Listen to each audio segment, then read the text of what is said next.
Roll for Crit is made possible thanks to the support of viewers like you and our patrons on our Patreon page. You can become a patron for just $1 a month at patreon.com/rollforcrit.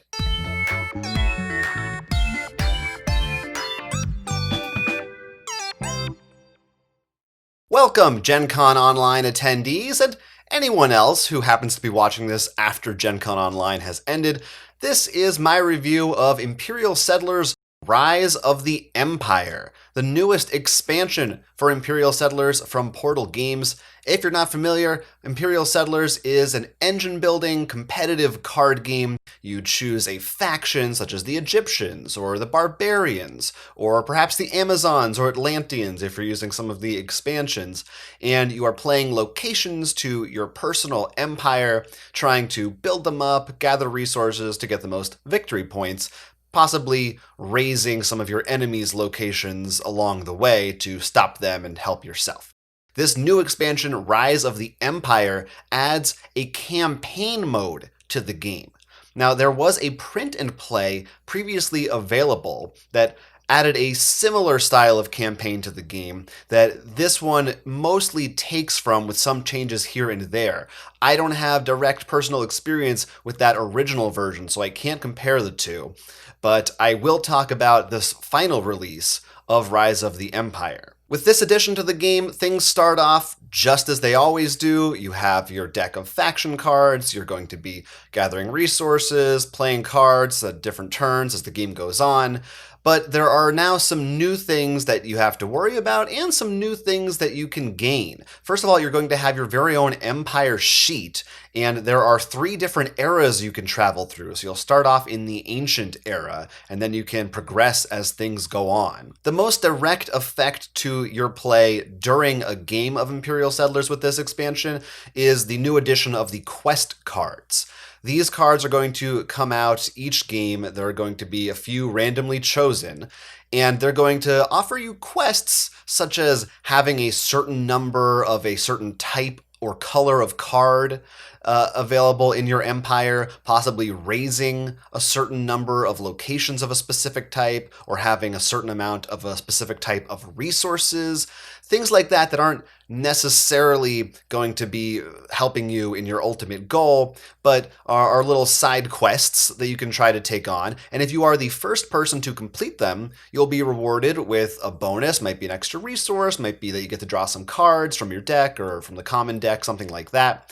And then other people can still complete that quest later on, but they won't get as big of a reward. If you're first place as well, you get to cross off more boxes on your Empire sheet. There are 3 different progression tracks, and you find the one that matches the quest that you completed, and you'll mark off some of those boxes depending on whether or not you were the first to do it. You get 3 if you were the first person to complete it, only 1 if you came late to the party. And by checking off those boxes, you will unlock bonuses. A lot of those bonuses will help you in future games. So they may give you the chance to start out with a particular bonus, or you might be able to get an end game bonus that will help you out, make it a little bit easier for you to score in a certain way. Other than keeping track of that sheet and the quests, the minute-to-minute gameplay with this expansion is pretty much the same as the original Imperial Settlers. But at the end, you're going to count up all of your points, and those are going to be translated into knowledge points, and you can use those to now purchase inventions. Inventions are a new type of card that will have special effects for you and your empire, and each game those are going to come out. There are different ones available depending on which era you are in. So once you get to later eras, you'll have access to stronger inventions. And there are also now province cards. You will always get one of these as well at the end of a game. It's similar to an invention, but they work a little bit differently in practice, but essentially they will have also a special effect, maybe some extra production, maybe allowing you to draw a card. Some of the inventions will let you do things like store extra goods. So essentially they give you a boost at the start of a game, or you'll have a little bit of a head start because you already have some things established. There is a catch, however. For the provinces, it's that they cost 5 points each. So at the end of each match, you lose 5 points in order to maintain each province that you have.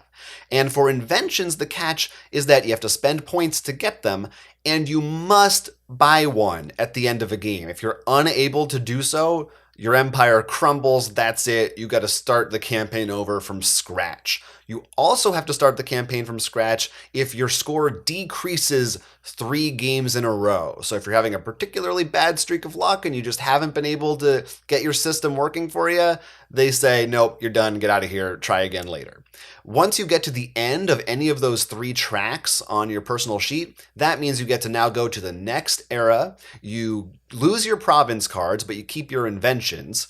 And then you get to travel on a new sheet with new boxes that will give you new rewards. Your inventions, like I said, you do get to keep, but you can only have one of each color. So you're not going to have so many. I think the most you can have is 4 or 5. I forget exactly how many colors there are, but it's one of those two. You people out there know. You're smarter and have a better memory than I do. So, but at a certain point, you're still going to have a lot of new cards to deal with, especially at the beginning of a match. And they're really going to help you out and give you a push in the right direction towards completing new quests as they come out.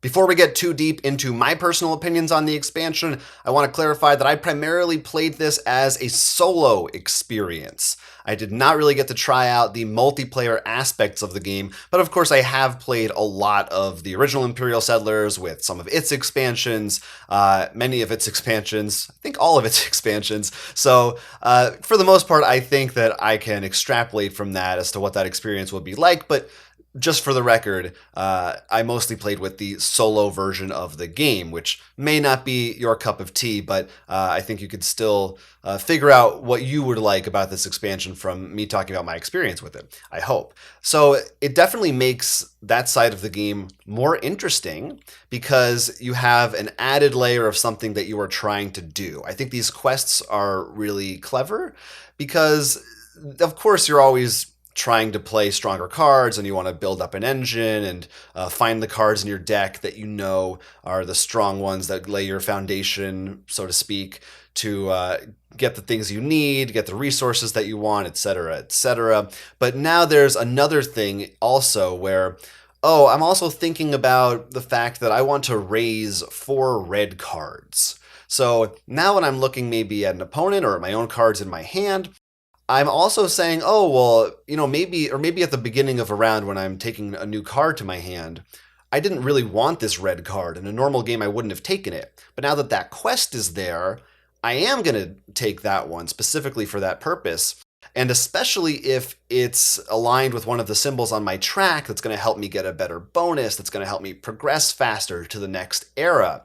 It makes those things more interesting, and I really appreciate that anytime in a game when there's something to kind of guide you in a specific direction, so you have an angle that you can go for, because sometimes I find myself floundering about, not sure what to do, because I'm not always the best strategist, and I'm not that good at Imperial Settlers in general, although I enjoy it quite a bit. Which brings me to the next point, which is that depending on which faction you're using, you may have different experiences, as well as which factions you're playing against and what kinds of players you're playing against.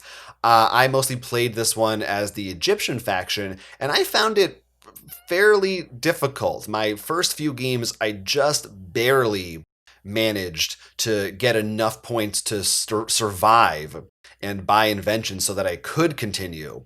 And then by my 3rd or 4th game, I had enough of those provinces and inventions that were helping me out that I felt more confident and I was doing pretty well keeping my points up. I have heard that, other factions like barbarians are really strong, particularly in solo mode, that some people have found this too easy for them. So your mileage may vary on that front in terms of the actual difficulty, but I think that in the choices that it presents, it's very interesting. And I personally really enjoy having a sense of progression in games, and especially for a solo game as Imperial Settlers can be. So it isn't strictly about, oh, I'm beating my high score, which can be fun. But now I actually feel like I'm accomplishing something. I'm getting closer to a goal. And when I finish and when I get to the end of that third era, I can now try it again with a brand new faction and see what that's like. And maybe this time I'll try different inventions or different provinces. So there is a fair amount of content in there. An average campaign, I would say, would last maybe between 12 and 15 games, somewhere in that range, assuming you don't lose and have to start over from the beginning, which is a pretty healthy amount, I think. You can also, again, play this multiplayer, and you don't have to play this with the same group every time. So one person could be in a different era than someone else.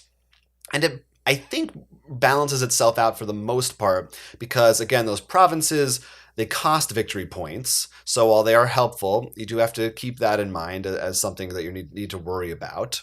And you also lose them at the end of an era. So if you're in era 3 and someone's just starting in era 1, you don't necessarily have as much of an advantage over them. But I think you will have a little bit of an advantage. So it's up to you. I wouldn't say like, oh, one person should play to the end of the campaign and then invite someone new, and that probably wouldn't be fair. But I think it would be fine if someone missed a couple games while you were playing. It's not as hardcore a requirement like some other campaign style games where you really feel like you need to have the same group together. In fact, one person could be playing with the campaign and no one else has their own sheet. Maybe they just aren't interested in it, and one person's trying to get quests and the other people don't care.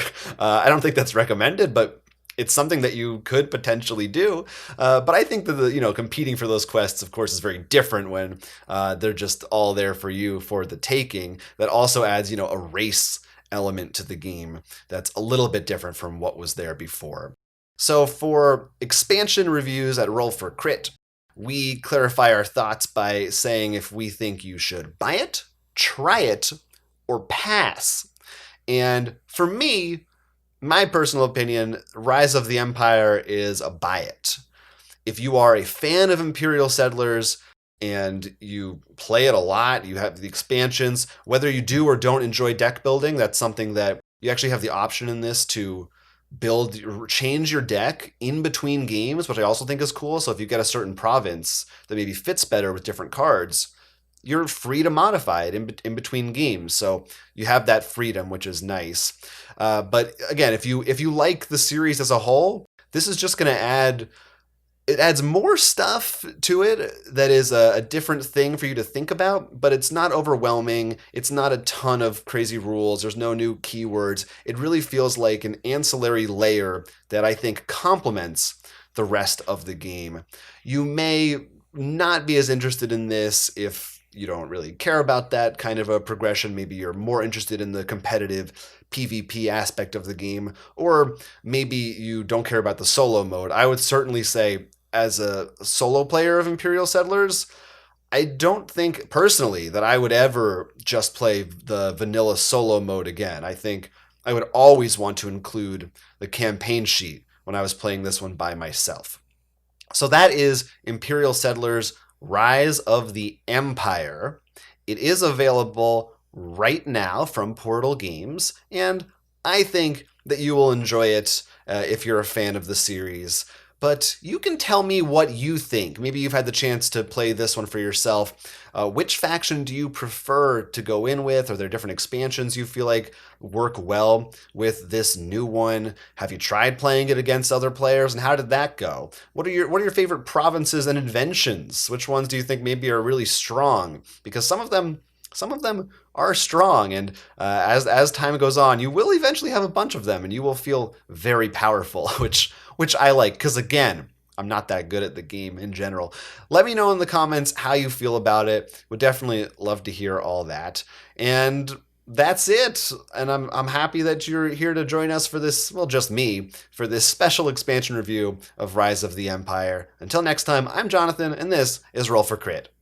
Thanks to all our members of our Patreon page for making this show possible. You can sign up for exclusive benefits or help us by liking and subscribing. You can also take a quick survey to help us improve Roll for Crit, and in exchange, you'll receive access to a Patreon-exclusive podcast episode. Stay up to date on all our Gen Con Online coverage, including live gameplay at rollforcrit.com.